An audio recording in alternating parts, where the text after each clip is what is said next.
Good morning. It's been a little while, hasn't it? Now, if you watch my golf channel, you'll know why. I got a nasty infection in my knee that set me back for a couple of weeks. But this isn't a race, so it doesn't really matter. Now, I've had a concern about my loft hatch and me falling down it. Whenever I'm working in this area where the loft hatch is, I've got beneath my feet right now is 18mm chipboard covering up the hole, and it's pretty robust because it's exactly the same 18mm chipboard that's everywhere else in the attic. Now I've been back laying some track, so I think I'll show you round, show you what I've done. Now it's really messy up here because I don't have a workbench for all my tools, so my tools are living on the layout at the moment. Let's start at the fiddle yard. So starting at the far end, I've simply put 5 short sidings off each line. We come out on some set track and we're straight into my slope, and I've tried not to do straight lines, but sometimes they just can't be avoided. And we reach the section where we go over the swing of the loft ladder. There's my timber over the hole, and then we come down this curve. You've seen the rises in a previous video, and across here, and I have cobbled together 3 Metcalf kits to produce a long viaduct on this lower area with some polystyrene infill. You can see where the canal's going to go, and then into the station as represented by these carriages and a few sidings to add some more interest. And then we are going back through the back scene and back into my sidings again. Now, I've been asked about the back scene. What am I going to do with that? Well, quite simply is I will come across the board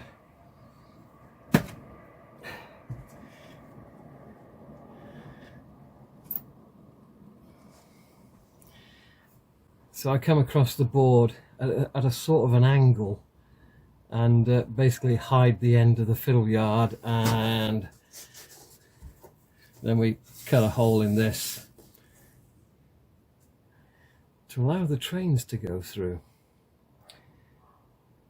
I just punched a hole there because this is the wrong size and needs cutting down at some point. Right, mains power. Now down there is a fuse spur box that was just sat there unused, and I thought I can use that, and then I traced the wiring and it's connected to the lighting loom. So even though all of this doesn't draw a lot of power, it's not the right thing to do. So in the end, I've got my 4 sockets under the bench over there, and I simply took the wiring out, put a new wiring in, and it goes down through the loft hatch and plugs in the main socket on the landing. It seemed the easiest thing to do when what was obvious cannot be used. Now, along the track here, I've been putting droppers down every other joint. And of course, to wire all that lot up, I got to go scrabbling about on the floor, and my knee isn't 100%. It's not going to allow me to go underneath there and start crawling round.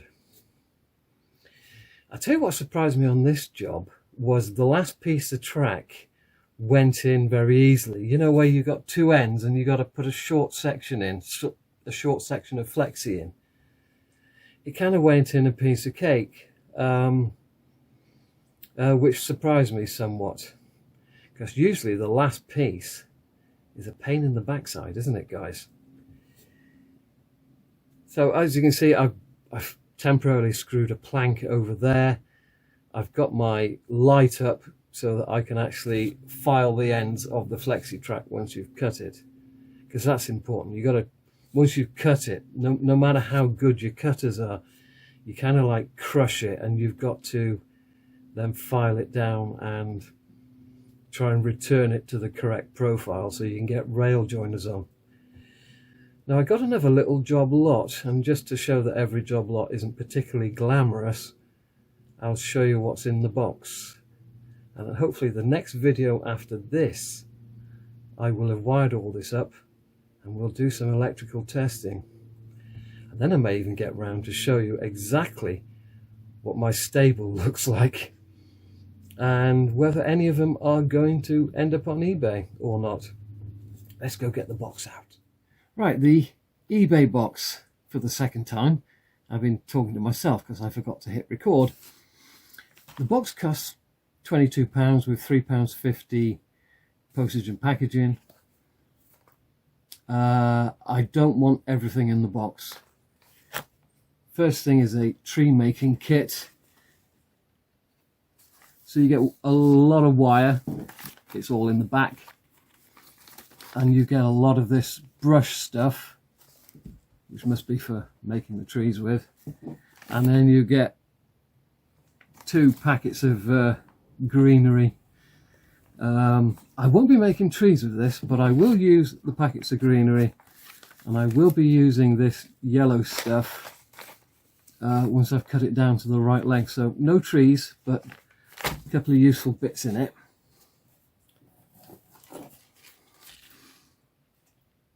One of these Langley metal kits. Now I don't do metal kits.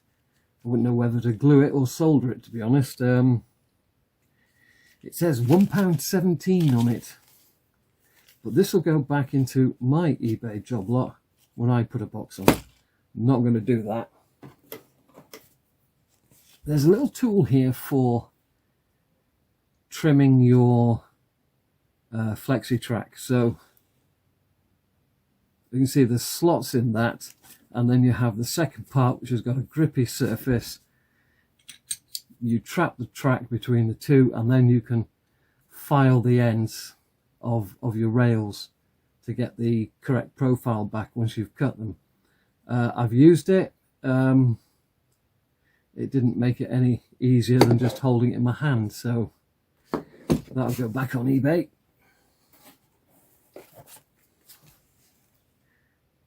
Little packet of tiny signs. It's got 40 pence written on it.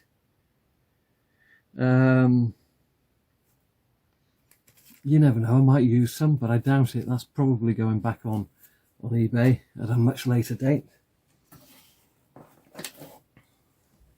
This is an interesting one. It is Great Western head and tail lamps.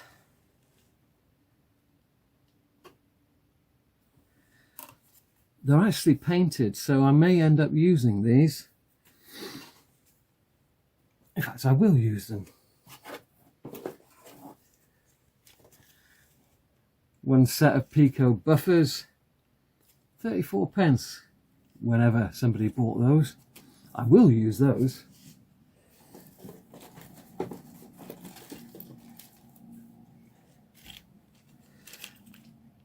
Another metal kit. This is a GWR water tower. I don't particularly want this, so it's another thing that goes back on eBay. Now we're getting into the things that I did want. 4 cars.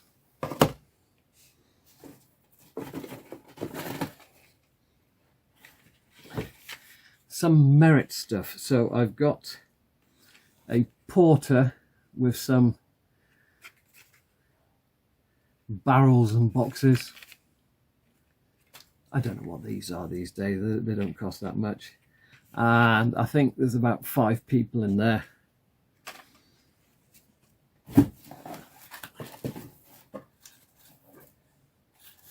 Another of these Graham Farish boxes of people. So you know what these cost. They're about £11 to £12, aren't they? Very old because the plastic has yellowed a bit, but it's still money. This was £5.95 whenever somebody bought this. Where'd they buy it from? Sports Hobbies Gravesend, £5.95. They're double that now, aren't they?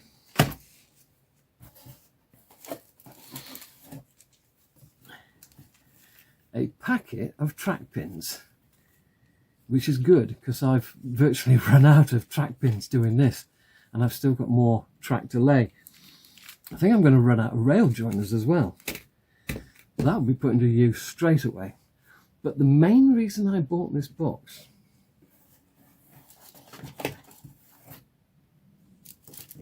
is this. Lots and lots of little, or rather large, it seems it's engaged, a lot of large signs. I mean, there's quite a thickness to the advertising signs in here. Many different sorts. Dunlop, Fifes, Bananas, more Dunlop. So all of these can Bristol tipped cigarettes. So all of these can go on advertising hoardings, that sort of thing. Some of them like this are just far too large. There's a lot in here which is of a suitable size for what I want to do, and whatever I don't want I can lob away. So if we take the things I'm going to use, I mean that's about 12. I don't know how much these little packets of people are these days in Merit. Even if you said there were £2 each, I've done all right. Track pins, what are they, £1? 4 cars. A bunch of signs that I really wouldn't know where to get from. If I wanted to buy these, I've never seen them in a model shop to see them of advertising hoarding size. And of course my tree making kit, which I'm not going to use as trees. The rest of the stuff will go into my eBay job lot in the future, and I'll get some of that £25.50 back. So I've done okay, but as I say, sometimes you buy stuff because you really want it rather than it being value for money. So I've done the double track. Now I've got a single track to lay. Now the single track's all going at high level, so there will be a half depth fiddle yard, and then we come out over here. There'll be a station where those files are, then we cross the main line, and then we will hug this side of the board all the way up to where we cross the loft ladder.